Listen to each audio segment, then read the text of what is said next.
캐나다 맑은 하늘, 오늘은 1월 31일 오후 3시 56분쯤 되었습니다. 라디오 또 한번 들어보겠습니다. Now they did say that we shouldn't be expecting a move anytime soon, but I think it's sounding more and more like U.S. central bankers could begin using monetary policy around the spring of this year. Investors may have been hoping for signals of a rate cut in March, though, so that looks like it won't happen at this rate. So markets are selling off with the closing bell just a few minutes away. The Dow Jones is down 250 points, the S&P by 74 or 1.5%. The Nasdaq, the worst performer, losing 2% or just over 300 points. Jet maker Boeing beat on revenue expectations by most analysts last quarter, which was before that Alaska Airlines incident when a door plug blew off mid-air, leading to several weeks of quality inspections by the FAA. Boeing CEO David Calhoun, in the conference call for the earnings, took responsibility, saying, "We caused the problem." The forward guidance is being suspended as the company continues to deal with the aftermath. Investors are responding positively, though. The stock is up by 5%, although still down 19% year to date.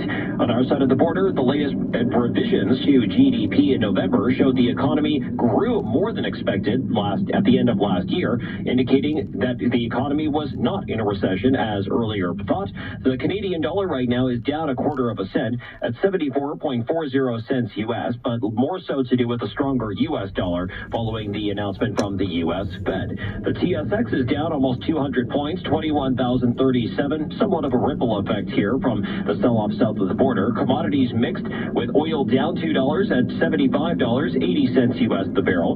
Gold futures rising $2, but off highs for the day at $2,034 the ounce. At the City News Business Center, I'm Ari Rafinovich. It's your business. You built it yourself. Let Rogers Sports & Media help make it grow. There's now an easy way to buy advertising. Rogers Sports & Media Ad Manager. Promote your business with Rogers Sports & Media, Canada's most beloved sports news and entertainment network. RSN Ad Manager is self-serve and simple. We'll even give you a $250 ad credit to build your first campaign today. Visit grow.rogersportsandmedia.com to claim your ad credit. That's grow.rogersportsandmedia.com. He could be 30. He could be 50. Life has aged him beyond his years. A shopping cart carries everything he owns. Here he comes, toward you. What you think you know about how he got here is probably wrong. Don't let homelessness assumptions get in the way of homelessness solutions. Go to CanadaCanDoIt.ca. Help the Canadian Alliance to End Homelessness. Now, City News regional weather conditions for Mississauga Hyundai. Visit Navadia's 3 Hyundai superstores during the I Love Winter Sale. Unbeatable deals and the warmth of Hyundai await you. Looking for a Hyundai? On your side. Visit NavadiasHyundai.com. Downtown Toronto right now, overcast and 5 degrees. City News 680 is then heading into Durham, a slow drive from Liverpool and the Express to east of Salem, and busy approaching Brock Street to east of Sixon. The collision northbound DVP approaching Baby Bloor cleared away very quickly. It's a slow drive up the northbound DVP 404 from approaching Dundas to York Mills and from Highway 7 to north of 16th Avenue. Getting busy on the northbound 400 from Highway 7 and the Express to Langstaff. Eastbound on Highway 7, that problem approaching the 427 has now cleared. Thanks to the traffic spotter for the update, that truck was stuck in the mud, but it's been freed. So now we're just dealing with this residual delay. Eastbound Highway 7, very slow from the Gore Road to approaching the 427, but those 2 right lanes have reopened. Traffic spotters in town say eastbound St. Clair approaching Bathurst, the left lane is blocked with a stalled vehicle. That's why it's slow from just east of Oakwood. Time is ticking. The deadline for your RRSP is February 29th. Make your money work harder with Clifton Blake. Conditions apply. Now with the forecast, here's Chief Meteorologist Natasha Ramsahai. All right, this cloud cover, man, it loves Toronto. It is sticking around tonight as well as tomorrow. We may get some very brief ice pellets, especially over higher elevations early tomorrow morning.